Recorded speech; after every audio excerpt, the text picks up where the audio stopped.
Hello everybody, this is Toys R Us, and for this special figure showcase we're going to be looking at another new figure, and this is the Netflix War for Cybertron trilogy Wheeljack.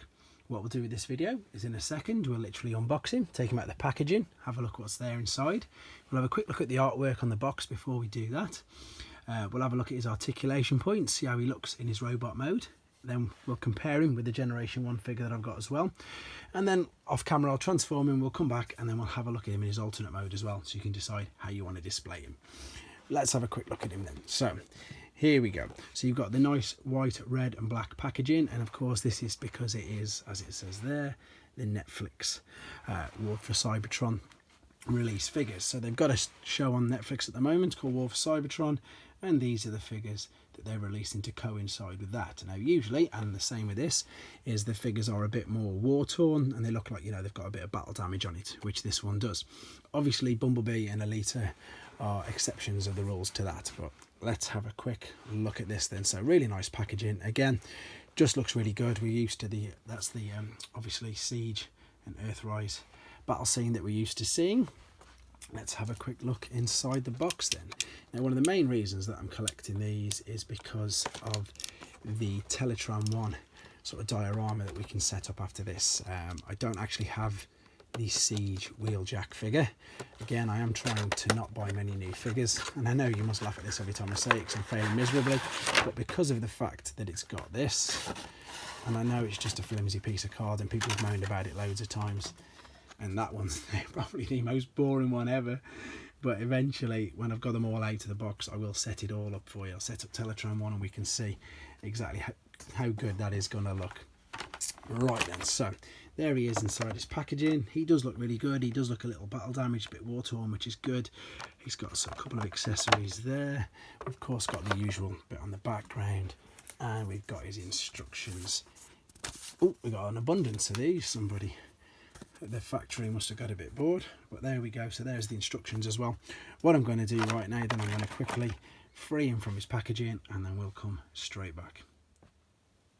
Okay then, so there we are, he's outside of his packaging, and let's be honest, he does look really good. The funny thing, I think anyway, is I've noticed that his legs are still incredibly blocky, and I don't know if that's an homage to his Generation 1 figure at all, but that's one of the things that a lot of people mention when they talk about the Generation 1 figure. Again, I've not got the original Siege on this, so can't compare it against that, sorry. However, I do have the Generation 1 figure there, and again you can see exactly what I'm on about.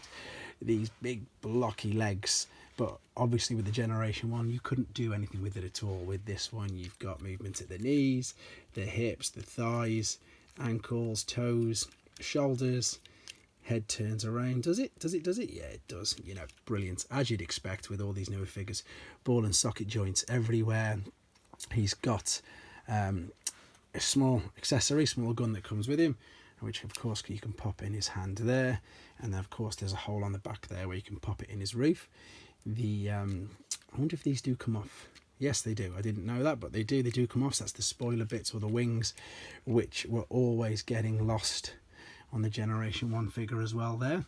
The only thing obviously I've noticed is he doesn't have his missile launchers, if we're going to compare exactly against the Generation 1 figure, but otherwise he does still look really good. And let's be honest, let's have a closer look at that head sculpt. That's amazing. There you go, that is Wheeljack. Fantastic, really impressed with that.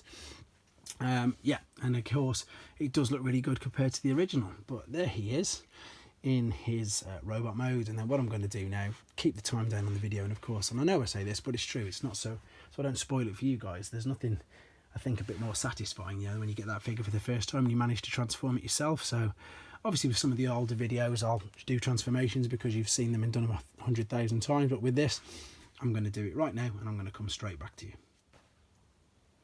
Okay, so there we go. As you can see, I've transformed him into his alternate mode. Let's have a quick look at that then. So of course wheels go around as you'd expect. If I want to be super picky, which I don't really need to be, it is very blocky, but of course it's like the cartoon, so there you go. It is blocky.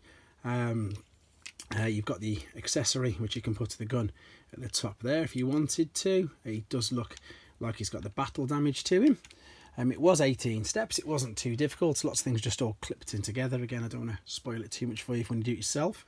I've got a Generation 1 version I can put right next to it, which is there.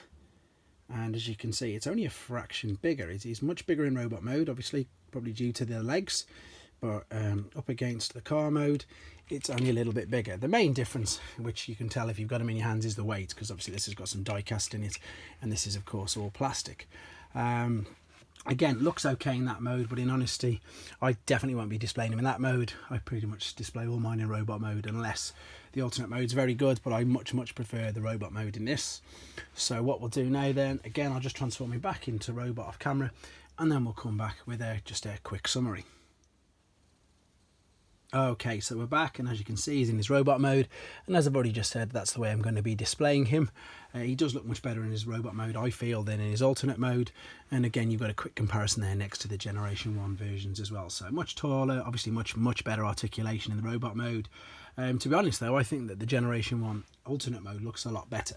But of course, that's because this is obviously the Earth car, and where of course the other one is a Cybertron mode. But that's just me being a little bit picky. But I do really like the figure. Again, I think that they're really making really good quality toys, to be honest, for this War of Cybertron range. I know they're charging you an extra couple of pound or maybe a couple of extra dollars because they're exclusives. And unfortunately, this is the most boring piece of Teletron one I've seen yet out of all of them. But it will be worth it when it's built up. But again, overall, nice figure. I've already said this at least twice, but I don't have the Seige one, so for me it was a definite no-brainer to get it anyway. So it's not just a redeco of a mould that I've already got. So I really like the figure. Hope you guys like looking at it. Hope it's helped you with your decision as to whether you're going to get one as well or not. Keep your suggestions and your ideas coming through. I don't mind doing any comparisons, any of the old figures that I've got. And yeah, I'm really enjoying doing these videos, and I'm glad you guys like watching them too. So please take care.